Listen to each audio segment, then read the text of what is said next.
14वां अध्याय। उसके उपरांत श्री कृष्ण भगवान बोले, हे अर्जुन, ज्ञानों में भी अति उत्तम परम ज्ञान को मैं फिर भी तेरे लिए कहूँगा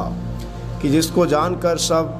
मुनिजन इस संसार से मुक्त होकर परम सिद्धि को प्राप्त हो गए हैं। हे अर्जुन, इस ज्ञान को आश्रय करके अर्थात धारण करके मेरे स्वरूप को प्राप्त हुए पुरुष सृष्टि के आदि में पुनः उत्पन्न नहीं होते हैं और प्रलय काल में भी व्याकुल नहीं होते हैं,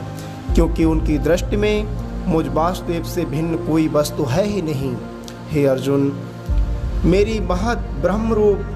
प्रकृति अर्थात त्रिगुणमय माया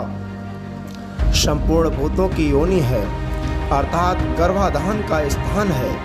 और मैं उस योनि में चेतन रूप बीज को स्थापन करता हूँ। उस जड़ चेतन के संयोग से सब भूतों की उत्पत्ति होती है।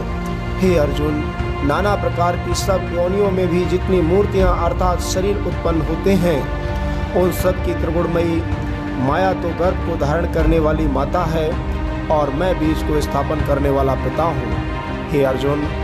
सत्वगुण, रजोगुण और तमोगुण, ऐसे यह प्रकृति से उत्पन्न हुए तीनों गुण इस अविनाशी जीवात्मा को शरीर में बांधते हैं। हे निष्पाप, उन तीनों गुणों में प्रकाश करने वाला निर्विकार सत्व गुण तो निर्मल होने के कारण सुख की आसक्ति से और ज्ञान की आसक्ति से अर्थात ज्ञान के अभिमान से बांधता है। हे अर्जुन, राग रूप रजोगुण को कामना और आसक्ति से उत्पन्न हुआ जान, वह इस जीवात्मा को कर्मों की और उनके फल की आसक्ति से बांधता है। और हे अर्जुन, सर्वदेह अभिमानियों के मोहने वाले तमोगुण को अज्ञान से उत्पन्न हुआ जान, वह इस जीवात्मा को प्रमाद, आलस्य और निद्रा के द्वारा बांधता है। क्योंकि हे अर्जुन, सत्वगुण सुख में लगाता है और रजोगुण कर्म में लगाता है, तथा तमोगुण तो ज्ञान को आच्छादन करके अर्थात ढक के प्रमाद में भी लगाता है। और हे अर्जुन, रजोगुण और तमोगुण को दबाकर सत्वगुण होता है अर्थात बढ़ता है, तथा रजोगुण और सत्वगुण को दबाकर तमोगुण बढ़ता है, वैसे ही तमोगुण और सत्वगुण को दबाकर रजोगुण बढ़ता है। इसलिए जिस काल में इस देह में तथा इस अंतःकरण और इंद्रियों में चेतनता और बोध शक्ति उत्पन्न होती है, उस काल में ऐसा जानना चाहिए कि सत्वगुण बढ़ा है। और हे अर्जुन, रजोगुण के बढ़ने पर लोभ और प्रवृत्ति अर्थात सांसारिक चेष्टा तथा सब प्रकार के कर्मों का स्वार्थ बुद्धि से आरंभ एवं अशांति अर्थात मन की चंचलता और विषय भोगों की लालसा, यह सब उत्पन्न होते हैं। तथा हे अर्जुन, तमोगुण के बढ़ने पर अंतःकरण और इंद्रियों में अप्रकाश एवं कर्तव्य कर्मों में अप्रवृत्त एवं प्रमाद अर्थात व्यर्थ चेष्टा और निद्रादि अंतःकरण की मोहनी प्रवृत्तियाँ, यह सभी उत्पन्न होते हैं। हे अर्जुन, जब यह जीवात्मा सत्वगुण की वृद्धि में मृत्यु को प्राप्त होता है, तब तो उत्तम कर्म करने वालों के मल रहित अर्थात दिव्य स्वर्ग आदि लोकों को प्राप्त होता है। रजोगुण के बढ़ने पर अर्थात जिस काल में रजोगुण बढ़ता है, उस काल में मृत्यु को प्राप्त होकर कर्मों की आसक्ति वाले मनुष्यों में उत्पन्न होता है, तथा तमोगुण के बढ़ने पर मरा हुआ पुरुष कीट पशु आदि मूढ़ योनियों में उत्पन्न होता है। क्योंकि सात्विक कर्म का तो सात्विक अर्थात सुख,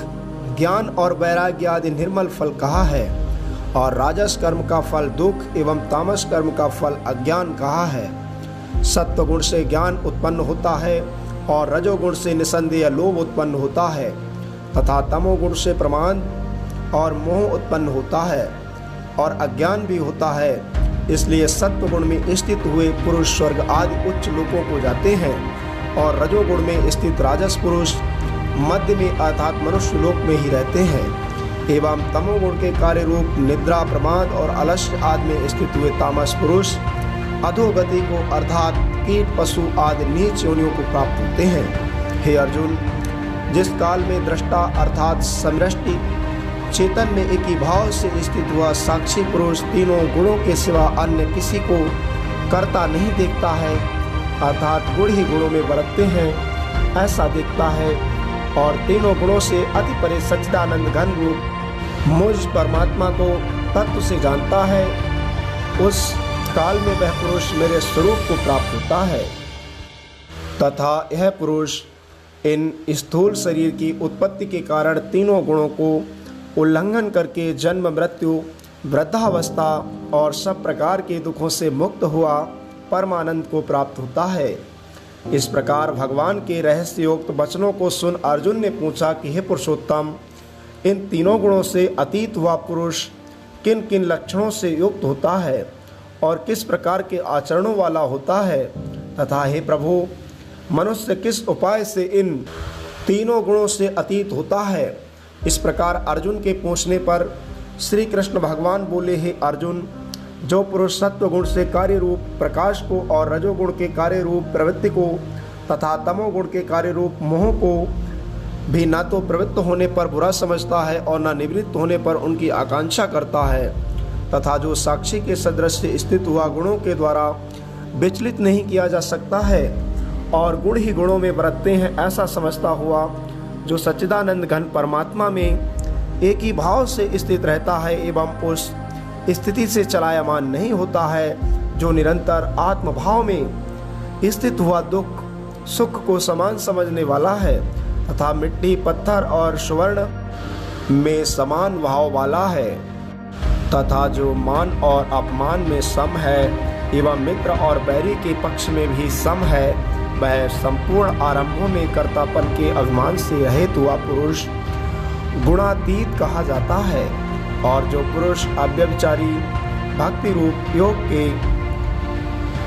द्वारा मेरे को निरंतर भजता है, वह इन तीनों गुणों को अच्छी प्रकार उल्लंघन करके सच्चिदानंद घन ब्रह्म में एक ही भाव होने के लिए योग्य होता है। हे अर्जुन, उस अविनाशी पर ब्रह्म का और अमृत का तथा नित्य धर्म का और अखंड एक रस आनंद का मैं ही आश्रय हूँ, अर्थात उपयुक्त ब्रह्म, अमृत, अव्यय और शाश्वत धर्म तथा एकांतिक सुख, यह सब मेरे ही नाम है, इसलिए इनका मैं परम आश्रय हूँ। श्री कृष्ण और अर्जुन के संवाद में गुणत्रय विभाग योग नामक 14वां अध्याय।